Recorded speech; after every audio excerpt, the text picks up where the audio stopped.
Welcome to the student section. I'm Samara. And I'm Mike. And I'm Amira. And today we are joined with John Vitale from the boys basketball team, who is 16-4 and is having one of their best seasons in years. John, thank you for joining us today, and congratulations on a great season. Thank you.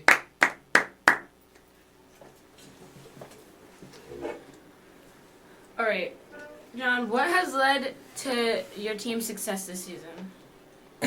To our team's success this season, I think it's just the fact that we work as one unit together. Like, we play basketball for each other. We don't play for ourselves. It's not about the stats. It's just about getting the win at the end of the day. This is a big one right here. What do you think has changed this year that has impacted the way you guys play? It's changed. I think what has changed this year is I think the coaching staff has gotten used to our team. You know, they got a year of comfort, and now they've gotten used to our team. And the fact that, again, we just play as a team as a whole. There's no one person that needs to score 30, 35 a night or something. It's just the ball moves around, and whoever scores, scores. As long as we get the win, that's what our ultimate goal is. What do you think has been your most memorable moment? I think our most memorable moment as a team is probably the Xavier and the Foreign wins. I mean, Foreign is always just a big win, you know, just cross-town rival. It's just always a big game. Could always go either way. And then Xavier and Guilford, I mean, those are just two teams that we've never been able to beat in the past, and just beating them this year is just a statement for us as a program as a whole.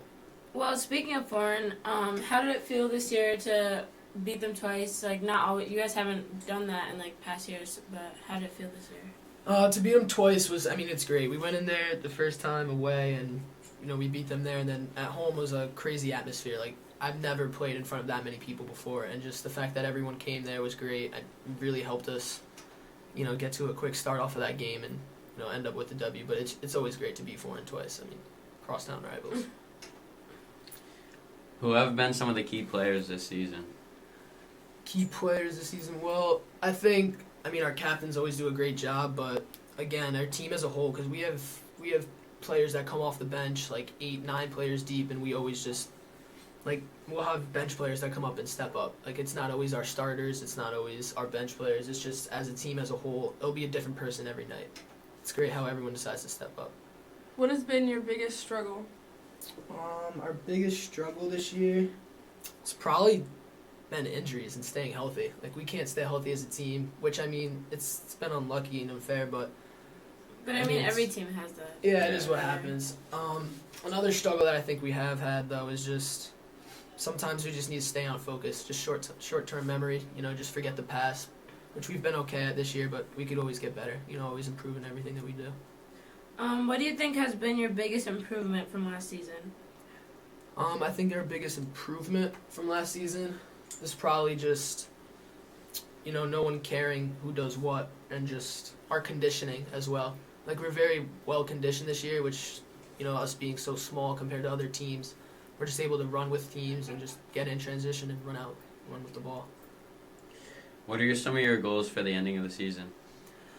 Our goals for the end of the season, I mean, that haven't changed from the beginning, really. I mean, we've always just, you know, wanted to compete in SECs, compete in states, you know, make a name for ourselves in our program. I mean, not being too good in the past, you know, we just really want to make a name, you know, maybe win SECs, win championships has always been our goal, so always strive for that. How have you been preparing for SECs and states? Preparing for SECs and states, well, I think we'll prepare the same way we've been preparing for every regular season game in the season. I mean, it's been working really well. I mean, obviously our coaches and our coaching staff will probably have something different just because it's an SEC and states game. It's probably something more important in there. But, I mean, the way it's working, how we do it, we'll probably just still, you know, be working how we usually work throughout the season. How do you think such a successful season this season will impact next year? I think the successful season this year impacts next year because the way we played, you know, kind of sets the standards for, you know, the freshmen and the younger kids that coming in and say that we're no longer the team that we were in the past, and, you know, we've made a new name for ourselves with our new program, and this is what it is now. You guys got to follow. And I think our captains, you know, did a great job of setting their standards of, like, this is what we have to do. This is what, like, our team is made of. So as long as people follow in that footsteps, I think we'll be okay in the future. Okay, so before we close out the show here, just want to ask you a question. Who is QM Productions, and why do they come to the games? QM Productions. Learn a little bit about him. I talked to him before. He's actually a junior at Bunnell, and he's just another person that's just noticed our success this year, and just the fact that when our coaches, staff, and the players just turn the program around like that, people just start to notice, and he's just one of the kids that started to That's notice. great. Yeah, he's a good guy. That's great. All right, John, thanks for joining us today, and we hope that you have a good rest of the season and SECs and states. Thank you. Here we go, Two Law. walking states.